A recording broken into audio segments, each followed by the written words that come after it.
O sangue é o fio da vida. Ele circula por nossos corpos, levando oxigênio, nutrientes e tudo o que precisamos para viver. Mas para algumas pessoas, uma pequena falha nesse sistema pode transformar o simples ato de viver em um desafio constante. Hemofilia. Você já ouviu falar dessa palavra? Talvez ela pareça algo distante, algo que não faz parte do seu dia a dia. Mas para milhares de pessoas no Brasil e no mundo, essa palavra carrega desafios e superações diárias. No mundo, mais de 400 mil pessoas convivem com a hemofilia, e no Brasil cerca de 12 mil enfrentam essa condição rara, marcada pela dificuldade de coagulação do sangue. Neste documentário, vamos conhecer histórias de quem vive com hemofilia, compreender seus desafios e entender o que precisa ser feito para garantir um futuro melhor às pessoas que têm essa doença presente no seu dia a dia.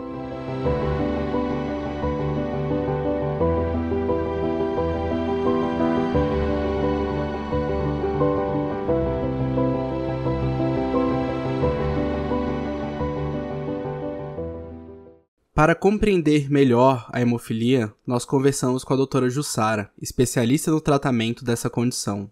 A hemofilia é um distúrbio de coagulação. Então, o paciente não... A hemofilia e outras coagulopatias. Então, eu tenho uma alteração patológica da formação do coágulo. Tá? Então, o paciente não consegue coagular o sangue normalmente. Tá? Então, por isso, pode sangrar em todos os lugares do corpo. Ou seja, pode sangrar com pequenos traumas ou até espontâneo. Então, é assim que a gente previne. E aí tem níveis de severidade que falta essas proteínas que determinam qual o tipo de coagulopatia, no caso das hemofilias A, B, C, etc. Então, falta algumas proteínas da coagulação do sangue que são muito importantes. Então, o que a gente faz? A gente repõe artificialmente, ou seja, via medicamento, pelo fator, né? compensar essa falha do organismo. A hemofilia tomou assim, um ar meio de realeza, porque a Rainha Vitória da Inglaterra era portadora do gene, o déficit genético é no gene do cromossoma X. Aí, como o homem só tem um X e um Y, aí manifesta a doença. A mulher é portadora. Como ela tem um X que compensa o outro, ela não tem enfermidade na maioria das vezes, né? Agora, entendendo melhor o que é hemofilia, nós perguntamos à doutora Jussara como é feito o diagnóstico das pessoas que possuem essa doença. Primeiro, a gente faz avaliação clínica. Então, o paciente apresenta as manchas roxas pelo corpo, sangramentos. Então, a gente tem que ficar bem atento. Desde a infância, né? Desde a infância. Geralmente, os primeiros sintomas aparecem nos primeiros 6 meses, até menos que isso. Então, sempre ficar atento. Agora vamos conhecer os irmãos Alisson e Wenderson, que são hemofílicos e nos contaram um pouco sobre suas infâncias e os desafios enfrentados. Minha mãe descobriu que eu era hemofílico quando eu tinha 2 meses de idade, que eu me engasguei, e aí ela foi tentar me desengasgar e acabou dando uma pancada mais forte nas costas. E aí eu fui parar no hospital com essa pancada, né? Ela achou muito esquisito o fato de ficar muito roxo, mas como ela já tinha irmãos, né, que eram hemofílicos, ela já imaginava que eu também poderia ser, né? Por ser uma doença genética, hereditária, ela já tinha essa noção de que eu poderia nascer hemofílico. Então, logo após o meu nascimento, já foi feito o teste e descobriu que eu sou hemofílico. Então, desde então, a minha mãe já teve os cuidados e tal. Foi assim que se iniciou, né? E aí, eu só fui ter noção mesmo quando eu tinha por volta de 4 anos de idade, que eu queria brincar, né, como qualquer outra pessoa, outra criança. E aí a minha mãe começou a me dizer que eu não podia, e eu tinha que tomar um remédio. E para mim, na hora de tomar o remédio, como sendo uma criança, né, 4 anos, era muito complicado. Porque nenhuma criança gosta de agulha, né? Então, assim, e na minha época, antigamente, a gente só tomava o fator 8 por demanda. Não existia a profilaxia primária como existe hoje, né? Hoje a gente leva o remédio para casa e toma antes de se machucar. Quando eu era criança, não. Eu só tomava o remédio quando eu me machucava. Foi uma infância boa até, eu posso dizer assim, mas com muitas limitações. Por a minha mãe já saber que eu era hemofílico, ela me preservou muito, então não deixava certas brincadeiras.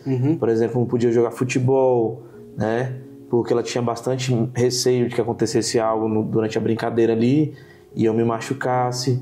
Então foi assim, com bastante limitação e cuidados. E mesmo com tantos cuidados, eu sofri um acidente de bicicleta, bati minha cabeça, e nesse acidente de bicicleta, quando eu bati a cabeça, houve um sangramento no cérebro. Você tinha quantos anos? Eu tinha 4 anos quando esse acidente aconteceu. E por eu ter batido a cabeça, aconteceu uma hemorragia interna no cérebro. E essa hemorragia não foi contida, porque nessa época o nosso medicamento ele era muito de difícil acesso, né? A gente teria que ir no hospital, ficar tomando ali o remédio um dia inteiro. E aí acabou que não teve tempo de conter esse sangramento, e em razão disso criou-se um coágulo de tamanho de uma laranja mais ou menos, e não teve outra alternativa a não ser a cirurgia.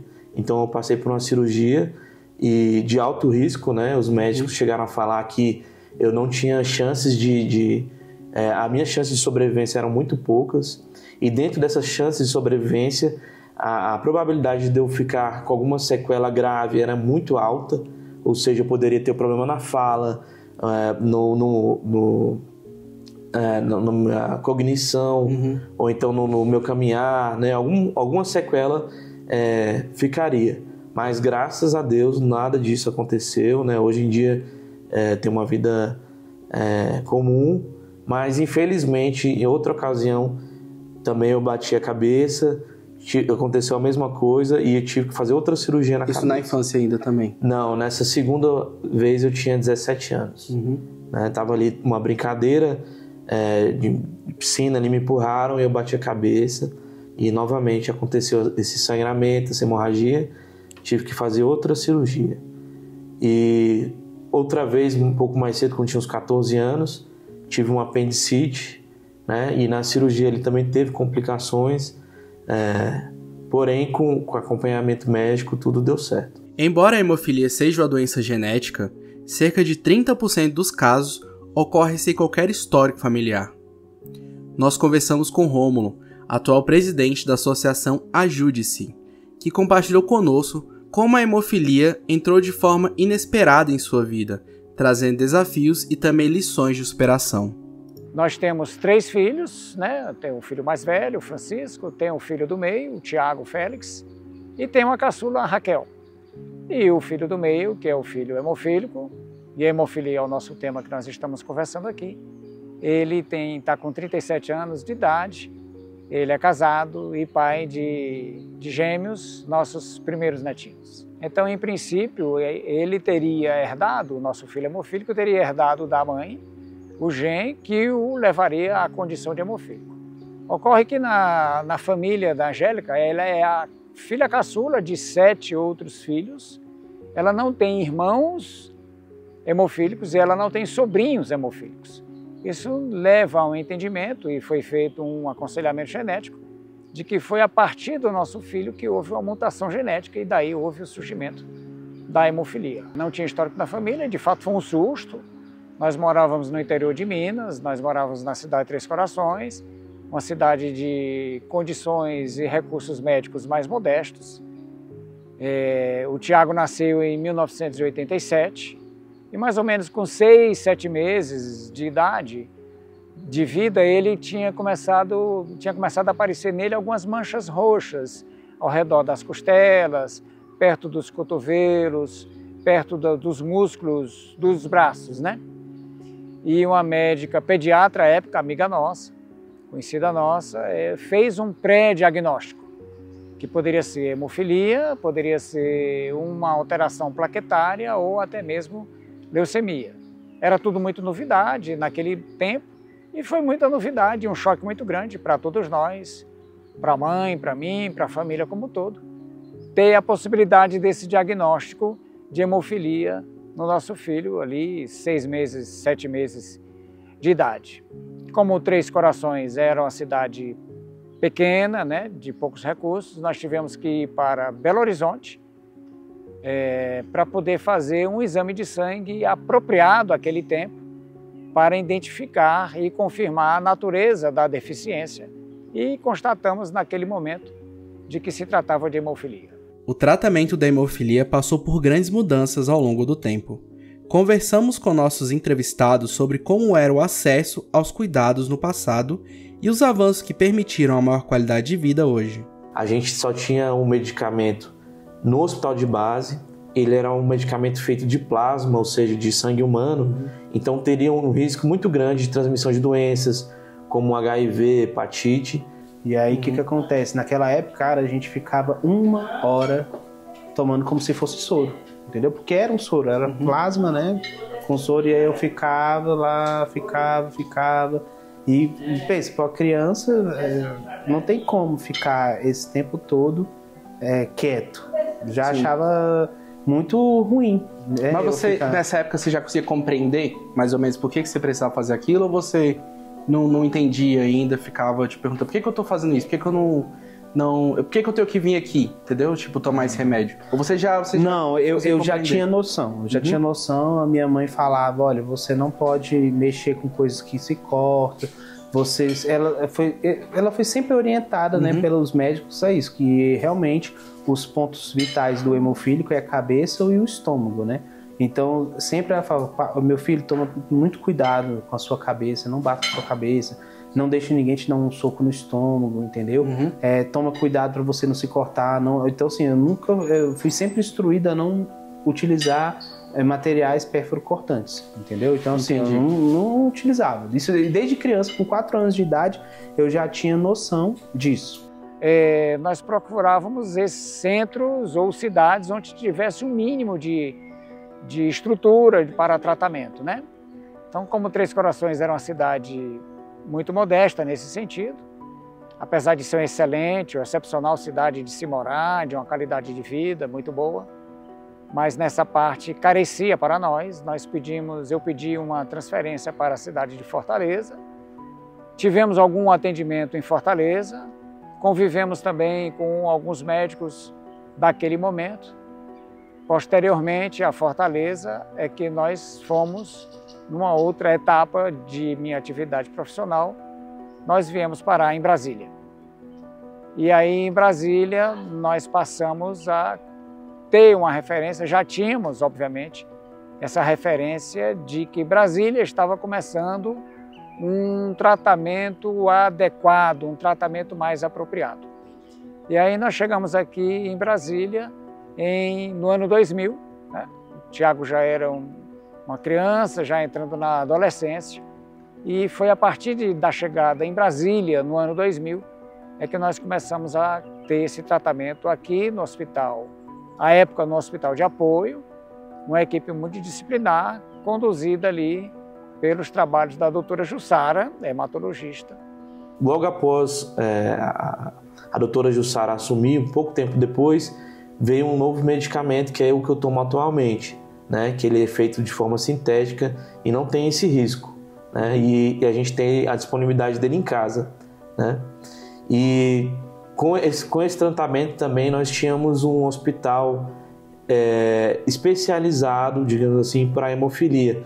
Então lá nós tínhamos fisioterapia, nós tínhamos natação e era lá onde que era dispensado o remédio, né? A doutora Jussara nos acompanhava por lá. A gente passou na década de 90, passamos por aquela coisa do HIV, que a contaminação, alguns pacientes morreram muito no mundo inteiro, né?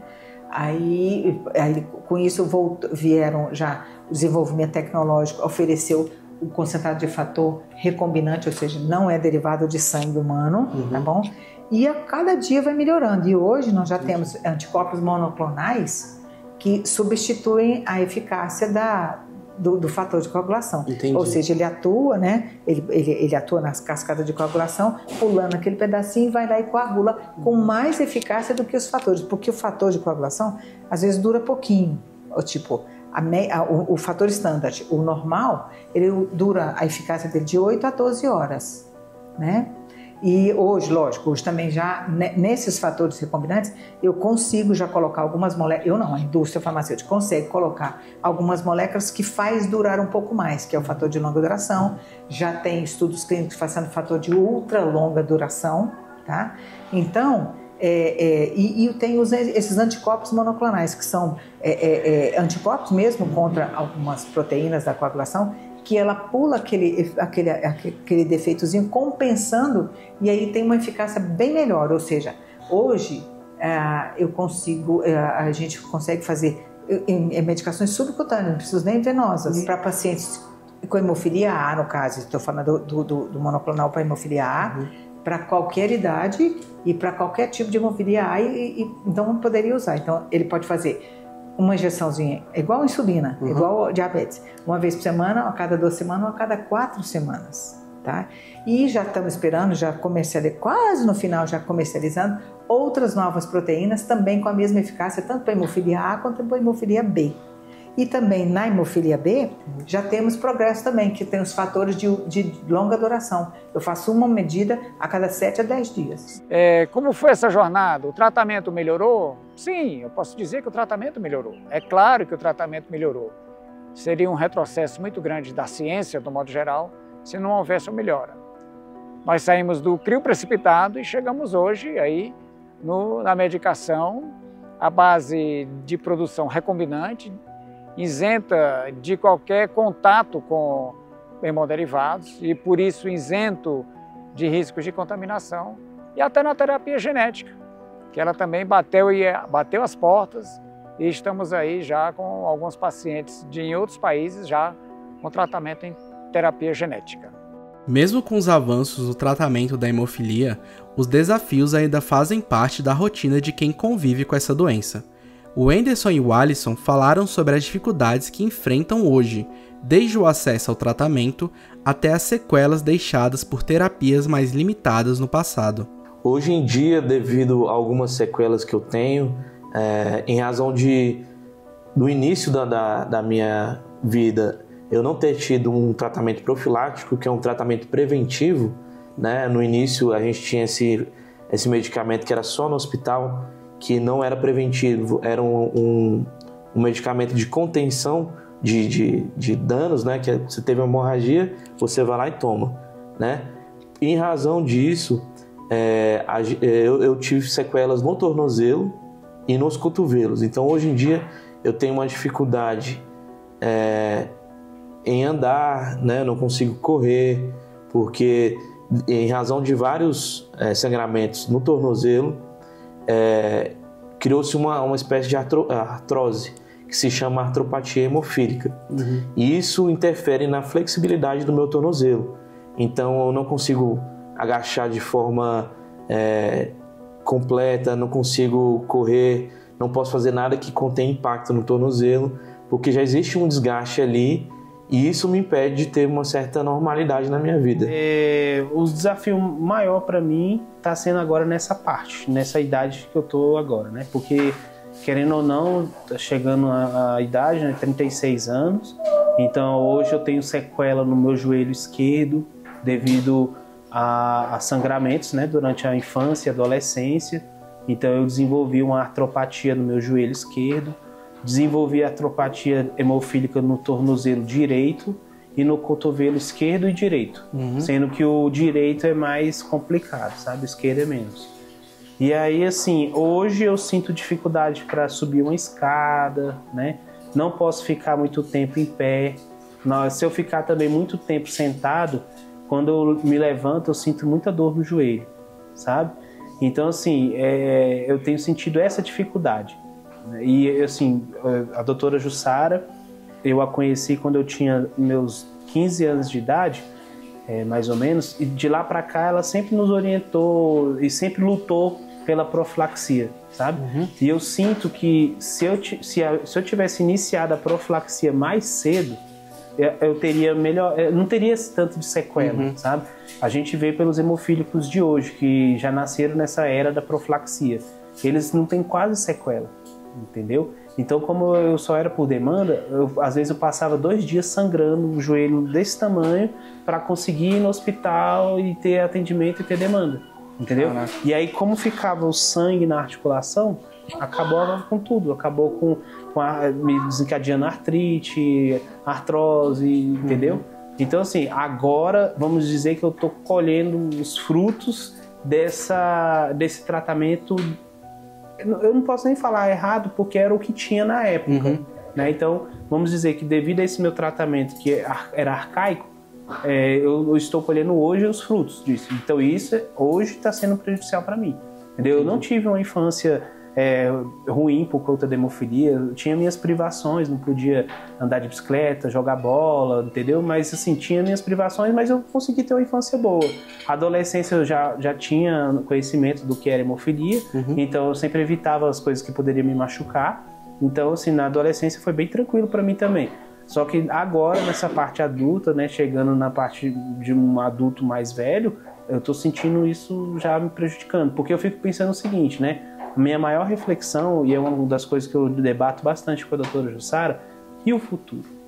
Porque agora eu tô com 36 anos e já tô sentindo essas dificuldades, né? Nada que eu trabalho, né? Eu estudo, eu curto a minha família, mas eu já sinto algumas limitações, entendeu? Aí eu fico pensando, e daqui a 20 anos? Né?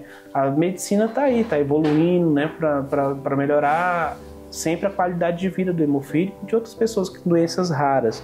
Mas eu sinto que ainda vejo meio que obscuro meu futuro. Pensar no futuro dos portadores de hemofilia é também refletir sobre as lacunas deixadas no passado. Um exemplo marcante é o Centro de Formação de Hemofílicos, que foi encerrado há 10 anos. O governo poderia reestabelecer o Centro de Formação dos Hemofílicos.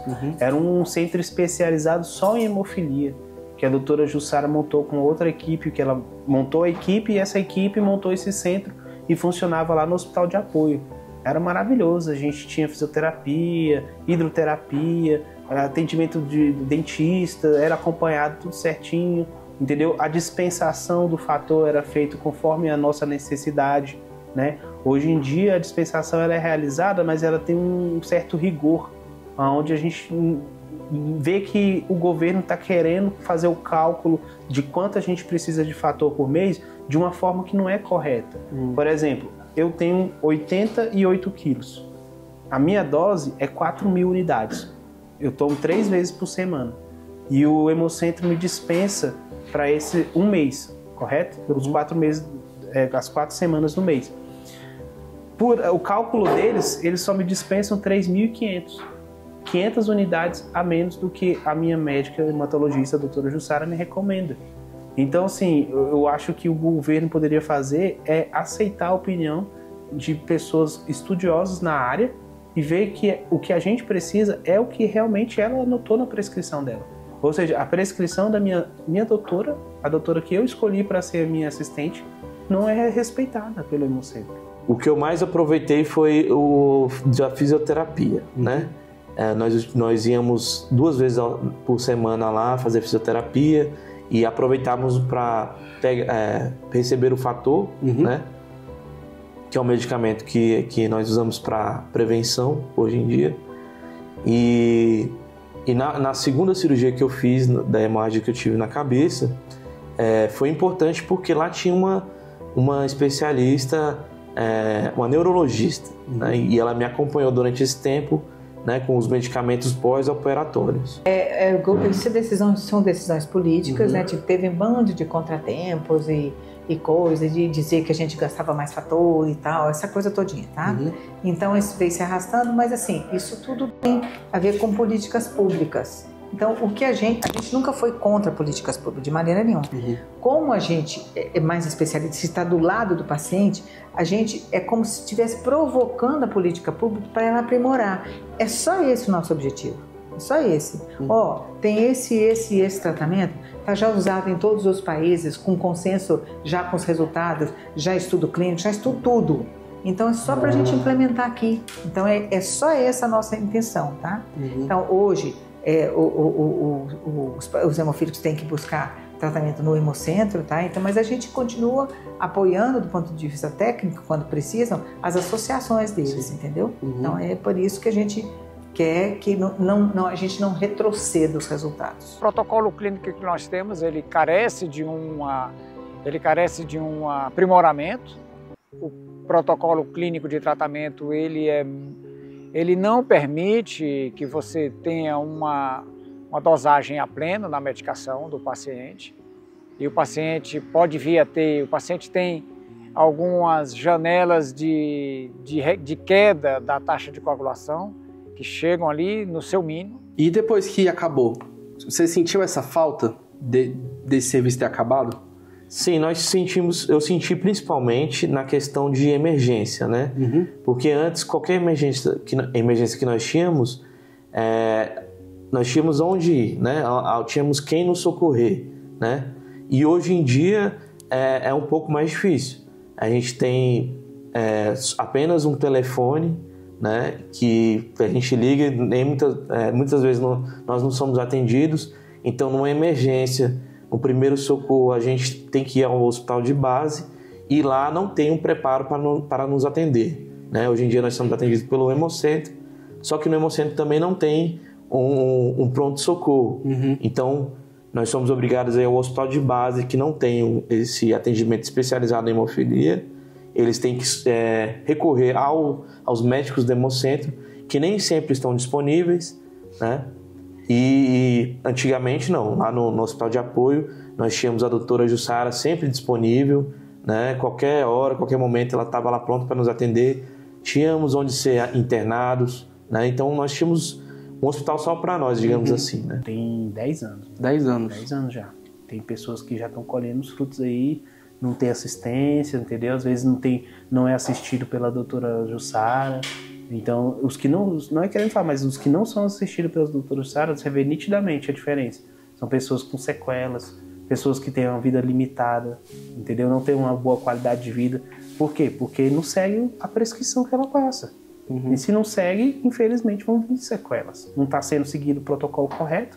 E eu considero também que o tratamento da hemofilia no Brasil, ele precisa migrar para um hospital. Porque é a partir do hospital em que se consegue fazer uma integração com a equipe multidisciplinar. Criar um atendimento melhor, né? No caso da emergência, né? O que mais me preocupa é a emergência. Porque, por exemplo, durante a madrugada ou no final de semana que o Hemocentro não funciona, se acontecer algum acidente, eu não tenho aonde ir. Então, eu acho que um projeto bacana que o governo poderia fazer é ter um atendimento disponível 24 horas para nós no Hemocentro e o medicamento também disponível lá, que não está disponível lá. Hoje nós temos o medicamento em casa, né? Graças a Deus a minha família me acompanha, pode me aplicar em caso de emergência, mas se eu morasse sozinho, por exemplo, eu teria o risco de não ter esse remédio aplicado porque eu estaria sozinho, né? O SAMU, quando a gente solicita, eles não aplicam o medicamento. No hospital de base também, como não tem lá disponível, não é aplicado. Então, o risco maior que nós temos no hemorragia de emergência é de falecimento, é um risco de morte mesmo, porque as primeiras horas são cruciais para que seja aplicado o fator para conter essa hemorragia. Então, hoje, se eu tiver uma emergência, for ao hospital de base e não tiver disponível, que não é disponível essa hemorragia, o risco de morte é enorme. Então, uma iniciativa do governo, a principal seria essa, né? Uma das principais. A segunda seria disponibilizar uma fisioterapia, porque a grande maioria dos hemofílicos tem sequelas e necessitam de fisioterapia.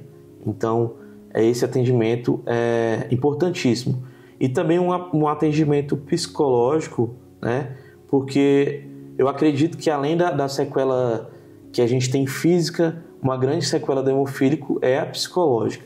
Porque nós na maioria somos homens e nós desde o início nós somos limitados ali a coisas que o homem não pode, o homem é do homem de fazer, né, uma força física, uma atividade física, e nós somos limitados ali desde o início, então isso causa problemas psicológicos. Então, essas três frentes aí seriam essenciais de políticas públicas do governo para nos atender. Então, a gente vamos juntar todas as enfermidades raras para que a gente possa, junto, fortalecer essa necessidade de um tratamento aprimorado, tipo um hospital referenciado para enfermidades raras, com atendimento 24 horas, ou com equipe especializada, que aí quanto mais precoce você atender o paciente e tomar as providências, menos risco ele tem, menos sequelas ele tem.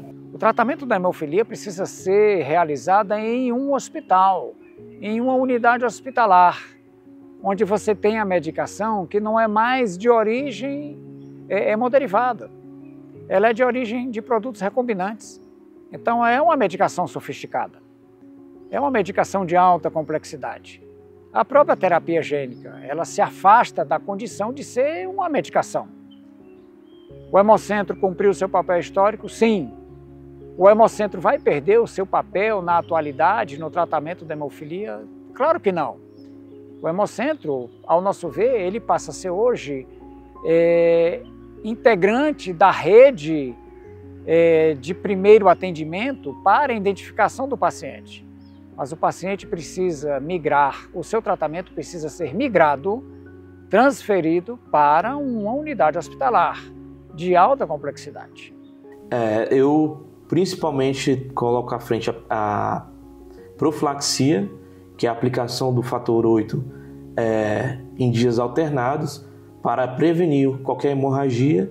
E hoje em dia eu faço musculação para fortalecer ali a musculatura e dar mais robustez, não incorrer em tantos machucados ali, né?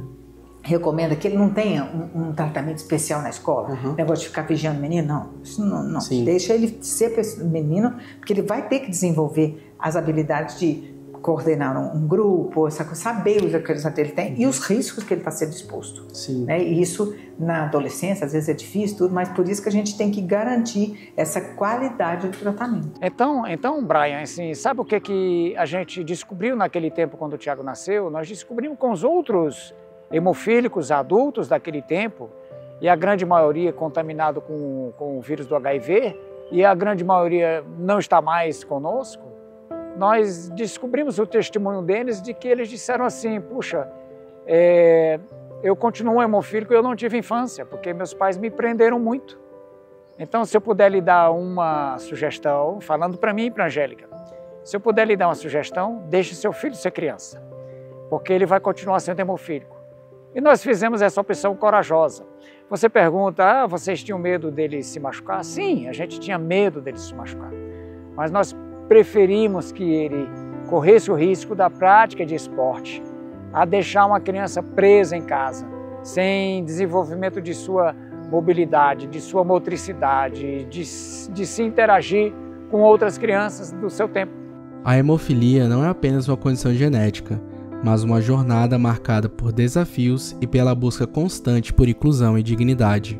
Ouvimos histórias de luta, superação e, acima de tudo, a necessidade urgente de que todas as vozes dos hemofílicos sejam ouvidas. Que este documentário conscientize aqueles que ainda não conhecem a hemofilia e traga à luz as necessidades dos hemofílicos, para que todos tenham o direito a um futuro mais justo e próspero.